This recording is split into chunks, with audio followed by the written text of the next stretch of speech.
तो आज हम लोग फ्लिप फ्लॉप्स देखेंगे। तो सबसे पहले बात होती है कि फ्लिप फ्लॉप की ज़रूरत कैसे पड़ी या फ्लिप फ्लॉप्स का आना कैसे हुआ। तो जब हमने प्रीवियस लैच के केस में देखा था तो वहाँ पर हमारे साथ डिसएडवांटेज क्या था कि आउटपुट हमारा तुरंत चेंज हो रहा था। Output changes immediately in response to any external input. तो यहाँ पर हमें एक एडिशनल कंट्रोल की ज़रूरत है, जिसके लिए हमने एक सिग्नल को इंट्रोड्यूस किया और उस सिग्नल को हमने नाम दिया क्लॉक। इसका पर्पज वही था जो यहाँ पर डिकोडर के केस में इनेबल पिन का होता था। तो डिकोडर के केस में इनेबल पिन का पर्पज क्या था, अगर ये नहीं याद है तो फिर इतना जान लीजिए। इनेबल पिन का काम ये था कि इनेबल पिन की अगर वैल्यू हमने 1 रखी है तो दैट इज मेरा वो मशीन वर्किंग स्टेट में आ जाएगा, और अगर हमने उसकी वैल्यू 0 रख दी तो वो मशीन मेरा वर्किंग स्टेट में नहीं ऑफ स्टेट में हो जाएगा। सिंपली ऑन ऑफ मशीन को करने के लिए जैसे किसी एक स्विच को रखते थे, उसी तरह वहाँ पर इनेबल पिन था, और यहाँ पर फ्लिप फ्लॉप्स के केस में उसे हम क्लॉक के नाम से जानते हैं। ठीक है। लैचेज हमारे क्या थे, लैचेज हमारे यूनिवर्सली यूनिक नहीं थे। They were not universally unique. अब चूंकि वो यूनिवर्सली यूनिक नहीं है तो उनके ट्रूथ टेबल भी यूनिक नहीं होंगे। फ्लिप फ्लॉप्स के केस में क्या होता था कि ये हमारे यूनिवर्सली यूनिक हैं। तो ये एक मेजर डिफरेंस होते हैं लैच और फ्लिप फ्लॉप के बीच में। अब चूंकि फ्लिप फ्लॉप यूनिवर्सली यूनिक है तो उनका ट्रूथ टेबल भी यूनिक ही होगा। अब नैंड लैच और नॉर लैच, दो लैच हमारे पास हैं। अगर उन दोनों में प्रेफरेंस ऑर्डर की पूछी जाए तो प्रेफरेंस हम किसे करेंगे, तो हमेशा हम प्रीफर करेंगे नैंड लैच को। प्रीफर क्यों करेंगे, तो उसकी रीजन यहाँ पर दी हुई है पावर कंजम्पशन के टर्म्स में। क्योंकि वो मोर पावर इफिशियंट है, इसलिए हम नैंड लैच को प्रीफर करते हैं in comparison to NOR latch.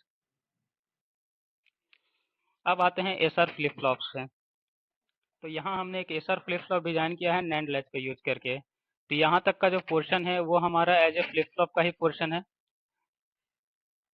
ये लैच का पोर्शन, और इसके बाद जो हमने ये ऐड किया है इसकी वजह से इसे फ्लिप फ्लॉप बनाया गया है। तो ये एक नैंड गेट है, ये एक नैंड गेट है, और यहाँ पर हमने क्लॉक सिग्नल दिया है। क्लॉक दोनों में हमने नैंड में अप्लाई किया है, और इनपुट के लिए हमने एस और आर टर्मिनल का यूज किया है। तो नैंड गेट की हमें प्रॉपर्टी याद है कि हमारा आउटपुट 1 कब होगा, जब कोई भी इनपुट 0 हो जाए। तो यही प्रॉपर्टी को हम अगेन यहाँ पर यूज करेंगे, और फिर इस चीज़ को देखते हैं कि कैसे इसका ट्रूथ टेबल बनाना है। तो पहला केस हम लेते हैं जब हमने क्लॉक को 0 रखा। तो जब हमने क्लॉक को 0 रखा दैट मीन्स हमारा मशीन अभी एक्टिव नहीं है, तो हम कुछ भी इस पर परफॉर्म करना चाहें तो परफॉर्म नहीं होगा।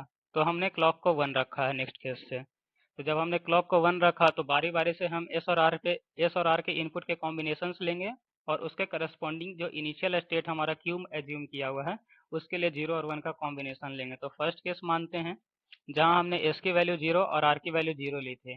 तो जब हमने एस की वैल्यू 0 और आर की वैल्यू 0 ली तो हमें नैंड गेट की प्रॉपर्टी क्या पता थी कि इनपुट 0 है तो आउटपुट 1 होगा। दैट मीन्स एस 0 और आर 0।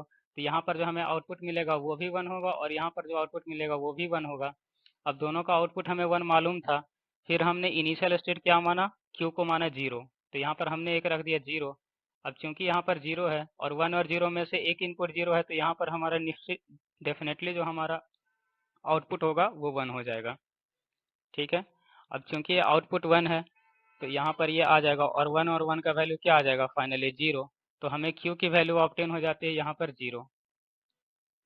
तो ये हमारा जो फाइनल स्टेट यहाँ पर ऑब्टेन हो रहा है वो हो रहा है 0। नेक्स्ट केस हम वही एज्यूम करेंगे जहाँ पर एस और आर की वैल्यू हमने 0 0 ली है। तो अगेन यहाँ पर जो हमारा आउटपुट होगा वो 1 और 1 ही सेम रह जाएगा।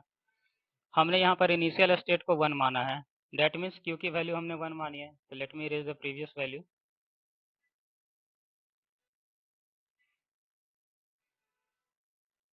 ओके। तो हमने यहाँ पर इनिशियली क्यू की वैल्यू को 1 मानी थी।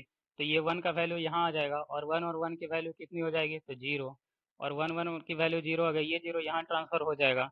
अब 1 और 0 चूंकि यहाँ पर एक इनपुट 0 है तो यहाँ पर जो हमारा फाइनल आउटपुट क्यू की वैल्यू हो जाएगी वो हो जाएगी 1। तो हमें यहाँ पर 1 ऑप्टेन मिला एज द हमारा फाइनल आउटपुट। तो ये वहाँ पर हमने 1 लिख दिया। इसी तरह से हम अलग अलग कॉम्बिनेशन देखेंगे जब 0 और 1 लेंगे। ठीक है। फिर हम क्या कॉम्बिनेशन लेंगे, फिर 1 0 का कॉम्बिनेशन लेंगे एस और आर की वैल्यूज में। देन हम जंप करते हैं एक वैसे केस में जहाँ पर कि हमारा एस और आर दोनों का वैल्यू 1 है। तो देखते हैं यहाँ पर क्या होता है। तो let me erase all the previous values. Okay. तो हमने क्या किया, यहाँ पर एस और आर दोनों की वैल्यू 1 1 रखी है। तो एस की वैल्यू भी 1 है और आर की वैल्यू भी हमारी 1 1 है। तो जब एस और आर की वैल्यू 1 है तो उसके लिए हम आउटपुट डिफाइन नहीं कर सकते एंड गेट का। कोई भी मेरा प्री डिफाइंड आउटपुट नहीं है, क्योंकि वो डिपेंड करेगा अब हमारे क्लॉक पे। तो यहाँ पर हमारा आउटपुट डिफाइंड नहीं हो रहा है, तो यहाँ पर इसे हम कहेंगे don't care, denoted by x. तो आप इन दोनों केसेस में देखेंगे क्या हो रहा है, इन दोनों केसेस में चाहे हम Q की वैल्यू को 0 या 1 ले लें कुछ भी, हमारा जो आउटपुट है वो हमारा डोंट केयर ही आ रहा है। तो ये हमारा एसआर फ्लिप फ्लॉप का ट्रूथ टेबल डिजाइन हो गया, और एसआर फ्लिप फ्लॉप हमने नैंड लैच का यूज करके बना